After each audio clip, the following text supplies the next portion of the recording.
The once unapologetic and uncompromising Megyn Kelly finds herself apologizing for the controversial comments about blackface, sparking outrage and an intense debate over cultural appropriation, all while the fate of her show hangs in the balance. Here's ABC's Linsey Davis. Take a look at what some now say is an offensive costume. Tonight, Megyn Kelly's fate hangs in the balance, just days after the journalist defended wearing blackface on her morning show. What is racist? Because truly, you do get in trouble if you are a white person who puts on blackface for Halloween, or a black person who puts on whiteface for Halloween. Like, back when I was a kid, that was okay as long as you were dressing up as like a character. Kelly and her panel were discussing costumes like this one, worn by Real Housewife Countess Luann de Lesseps, dressed as Diana Ross. She made her skin look darker than it really is, and people said that that was racist. And I don't know, I thought, like, who doesn't love Diana Ross? She wants to The comments sparked fierce backlash, even inside NBC, with Kelly taken to task on air by members of her own network. She owes a bigger apology to folks of color around the country, because this is a history going back to the 1830s, minstrel shows to demean and denigrate a race. And according to Variety, NBC News Chairman Andrew Lack condemned those remarks during a staff town hall, saying there is no place on our air or in this workplace for them. The level and frequency of criticism was pretty unprecedented. This is supposedly someone who is one of the top talents on your network, and you've basically turned against her. Kelly first apologized in an email to her colleagues, saying in part, "I realize now that such behavior is indeed wrong, and I am sorry," she wrote. "The history of blackface in our culture is abhorrent, the wounds too deep. I've never been a PC kind of person, but I understand that we do need to be more sensitive in this day and age." But that wasn't enough. Just 24 hours after the initial comments. And I want to begin with two words. I'm sorry. A second apology, some say too little too late, from Kelly, who had a history of making racially charged statements on her Fox show, The Kelly File. Santa Claus should not be a white man anymore. Jesus was a white man, too. I think anyone who has followed her career is going to be surprised. NBC executives were very aware of her history, and they decided to risk it and take a gamble on her, and now it's blown up. In response to the fallout, NBC decided to use Megyn's live show the next day as a teachable moment, inviting journalist Roland Martin to speak to the issue of blackface and cultural appropriation.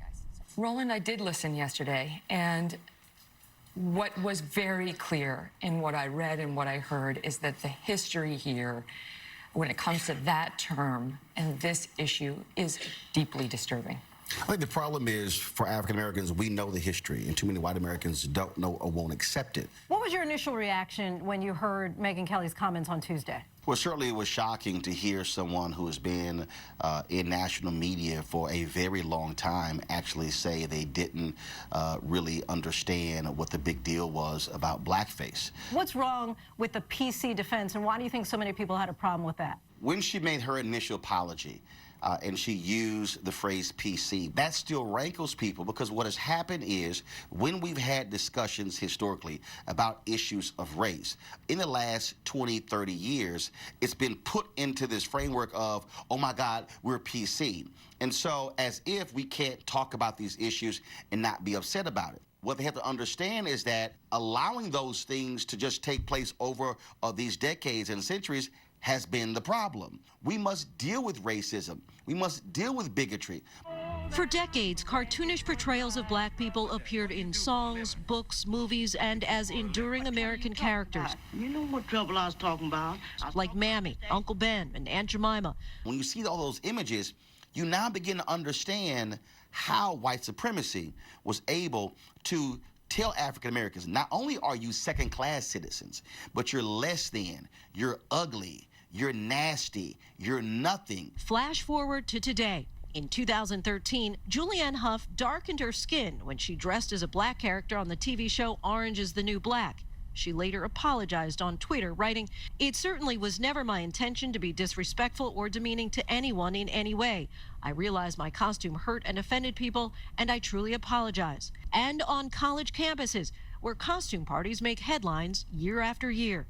The disturbing phenomenon was even depicted in the 2014 movie Dear White People. We've seen this. How many white fraternities and sororities have been suspended because they had thug parties and ghetto parties? People don't understand that that caricature comes right out of the minstrel shows. Something's a little off about Luann's costume. And that Real Housewives Diana Ross costume, even the Housewives cast shocked by her choice. Luann's costume is so disrespectful. I think she's tone deaf when it comes to cultural stereotypes. Now, obviously, this is something that we have seen before. Halloween seems to be a trigger. What is it that you would say to white people who are now saying, oh, so I can't dress up like Diana Ross? I can't dress up like my favorite black personality for Halloween? You can dress up like Diana Ross. Just don't put no damn black paint on your face. Kelly's position on the costume has sparked a broader conversation about race. The issue is in this nation, we have a long history of taking what is black and then whites then doing it and enriching themselves, and black folks going, what the hell? We created that, and now all of a sudden you switch it up and now it's accepted. That's the root and the foundation of cultural appropriation. Meanwhile, reports that Kelly is out at NBC have been circulating but remain unconfirmed. As we speak, there is a meeting scheduled between Megyn's lawyer and NBC executives for Friday morning. And after that meeting, we will have a clearer sense of what Megyn Kelly's future is. After Netflix confirmed that the cast of House and Cards backed out of an upcoming appearance on her show in the wake of the controversy, NBC decided to air a rerun of Kelly's show today while execs mull over exactly what to do. It's a stunning fall for Megyn Kelly, who was a coveted get for NBC after she left Fox News. The network reportedly signed her to a multi-year contract worth nearly $70 million. This is just a really unfortunate situation on all grounds. I think Megyn Kelly is an undeniable talent as a broadcaster, but seems she was miscast in this role and then made a big misstep. While it's unclear if this is the end of Kelly's career at NBC, it is perhaps the beginning of a much-needed dialogue in America. When I walked off of her show, I tweeted that. I said, this should not be the end of this conversation. It should be the beginning of a conversation. We must have a reckoning in this country. For Nightline, I'm Linsey Davis in New York.